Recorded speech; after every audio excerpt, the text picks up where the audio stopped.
Like you, I have always been a learner, but I did not recognize it as that for a long time because it did not have anything to do with school and teaching. So I taught myself and in my own terms. What changed recently is I gave it a name. It's called a personal curriculum. And the moment I did that, I saw something in my home completely change. So today we'll talk about that. The thing is, if you have that type of hunger and capacity, it's going to be filled with something. And what I saw is that the darn social media device fills it just the easiest. And I heard about this thing that could change that. And no, it was not just a reading list, because a reading list is quite flexible and loosey-goosey. And no, it's not entirely a self-improvement program. It's more something that can be the closest related to a personal curriculum. A curriculum because it has its goals, it does have rich content, it's organized, and you can work through it. And it makes this component of your life a little bit more serious. With all that said, there does remain a very deeper sense and purpose in anyone's learning, with this life being a massive pilgrimage. And learning is this little tool that God gave us to get to know Him and to get to know His world. I think all people have that burning desire in them to keep on searching for truth, to keep on learning, and to keep on growing, because that is the pursuit of the fullness of Christ Himself in every single person. It is a form of faithfulness, I would say. I used to think that learning is learning for yourself and for your own benefit, but the more I delved deep into it, especially the classic version, the classical model of learning, what it has been always, I found that learning is actually a way of loving others, which is wild. So with that deep goal in mind, I'm going to share with you the 4 categories that I have divided my personal curriculum into, as they help me get towards that goal and can help you get towards that goal. If you have like 4 streams of knowledge, it can be even 2 streams of knowledge, it can be even 1 if that's your capacity, but it just helps to organize them in a little group, although you will see that everything just always overlaps. So the first category that I have is what I generally call as faith, the faith category, but I do think it's more knowledge of God in the church that He has established here. Because what I'm after with this is what the truth is about our faith, not what I think about my faith, not what another person or preacher's opinion is about the faith or this component or that component of the faith, but what is the closest to what has been passed down by this great faith tradition, and to discover the reliant version of it. The second category I have is motherhood, which the goal would be to view motherhood as the vocation. So whatever your vocation is can fit in this category. If you're a priest or a nun, or if you have the single dedicated single life, the consecrated single life, if you are married, if you have children, this is in order to live your vocation out. Your primary vocation being Christ-like, but doing that as a mother or as a priest or as a student. My third category is home economy. Now that sounds very broad, but I am narrowing it down in this season, let's say the next 3 months.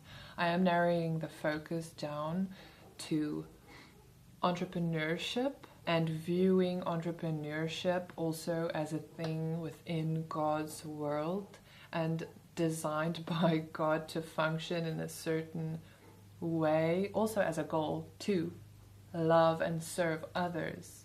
And if you do that really well, and if you really empathize with them, and if you really serve them, you do get the benefits of a good home economy where what you put out goes out and is good, and that ensures that there can come something in again so that there can go something out again. That whole idea of just understanding business and entrepreneurship, not in this hustle culture way, but in the more ancient home economy way, which is how it originally functioned, and I think it functions way better. To understand that in order to implement it in our family's home, because we have absolutely no background in entrepreneurship. We've been through the system where you educate yourself to get a job, to be an employee, and that's it. But also I saw that in this entrepreneurship category, right relation to persons, that entrepreneurship is a thing that happens between persons and not businesses or entities. I also bring in that right relation to persons idea into it. The fourth category is what I call sacramental imagination. So because we are moderns, and I've been programmed by Disney my entire childhood, my imagination has been formed by something, but I would really like to reform it into less of a materialistic, naturalistic, modern imagination, and take it more to something that is, again, more ancient and more true to humanity, and that is a sacramental one, meaning the spiritual and the physical is not divided, but it is connected, and that is something that you see very much in fairy tales and also lots of other good classics. But this would basically be my classical literature diet. This is where all classics would be listed. If you want to have an idea of the type of books that will be in this curriculum, I have a few here, but a lot of them are also audible, which is, I think, about how I consume maybe 60% of what I do read, just while home tasks are being done. But we'll cover that in the more productivity, or the method that I do my learning in. I'll go into detail there. But some of the books is just poems. So this is the sacramental imagination, the classical literature, the idiot. Again, that sacramental imagination, just getting a bit rid of that modern woman inside me. Little Men, this is great for the motherhood one, but also classic literature. We have Jane Austen, we have Tolkien, Hobbit. All of these are kind of the sacramental imagination, and then you have things like these. Can you see? This is the more typical business books that just are out in the world, but I am going to get the ebooks and audiobooks for some of the things that I find that is more an embodied version of entrepreneurship, or just that qualities, being the type of person that is oriented in an observant way and in a problem-solving way and in a loving others way and in a craftsmanship way. So that would be things like Hannah Coulter, absolutely, and Little Bridges, I've heard. So that'll ensure that it is in a context, not just stripped facts and systems. We have C.S. Lewis, we have the Catechism, we have Imitation of Christ, etc. But I must say, it is tricky to do this as a mother and home educator and cook and cleaner and gardener and personal assistant. So there has to be systems, or what I like to call it lately, liturgies in my daily life in order to make it work. So here's something how that looks like. I do have two modes of learning, active and less active, being I need time where I can sit still and read a physical book, and I need time to sit still and write about it. It's just where I write about what I have learned in my own way, see a way how I can apply it, and just learning through writing.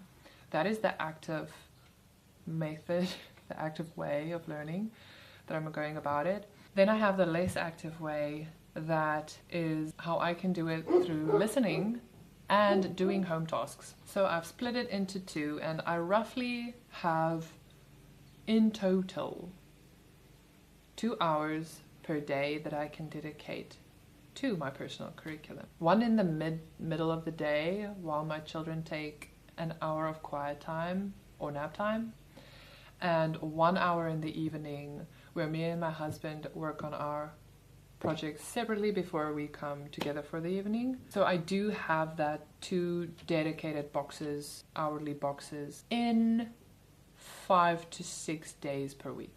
And you find that by reflecting on your week and having a weekly schedule and weekly rhythm, which is, I don't see how you can do it if you don't have that, or if you don't do that step first of reflecting on your week first, because we definitely do have time. It's just a matter of where that time is or what that time is going to.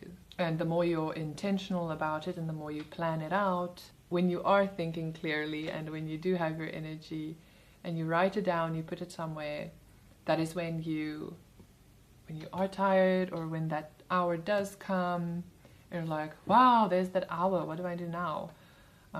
It's ready there for you. I touched on writing what I learned down.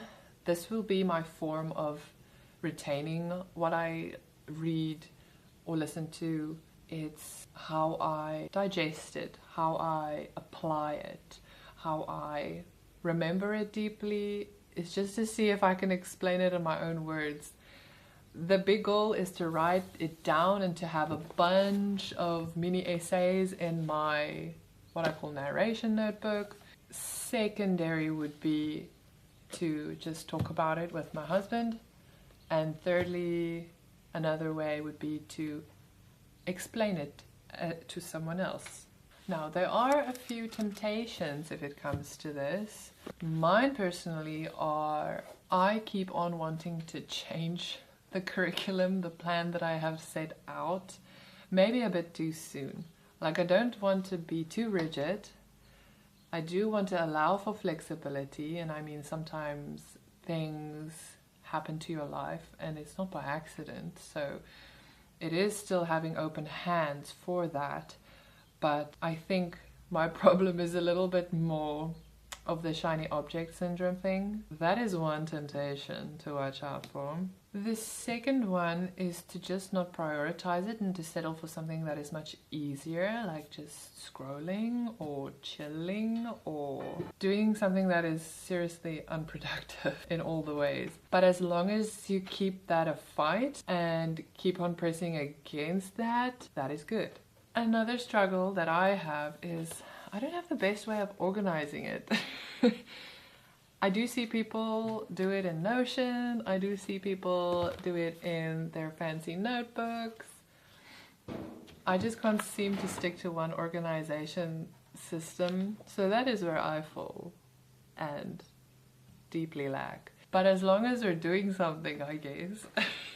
And I would say a good general rule is to try and just improve one thing at a time. Like, I'm not going to try and tackle all of these temptations and struggles at once. I'm going to try and master one before I move on to the next one. And that makes it a lot more doable. There is a major benefit. There are a few major benefits, but let's talk about benefits. So not only does this equip you to love others and thus to love and serve God, but I actually found that it just keeps me from being lazy. I mean, I think we can get so fit to an extent when we're in school or in university, and we study and we do the intellect things, that when we are finished, that muscle absolutely crashes. And it is so good to see how keeping that muscle strong actually influences all other areas of my life. How I speak to my children, how I am with my husband, how we work as a team together, how I approach problems and solutions in our home and speak to friends and organize things, and just how I see the world, essentially. I mean, especially if you craft your curriculum to have a big component of history and a big component of the classical tradition, which is incredibly intertwined with transcendent things of God. It just absolutely changed how I see the world. And it's really the way that Lewis says it, is you see not only through your own eyes, but through a myriad of eyes. And that experience cannot be explained until you live it and feel it and experience it yourself. And you want everyone to participate in that. So here is my question for you. What is one thing that you've always been curious about, or maybe just are curious about now, always wanted to understand better, but never had the permission to actually study it? I say, craft it yourself. You can, especially with everything that God has provided for us in today's age. And let me know, tell me in the comments, and let's have a chat about that.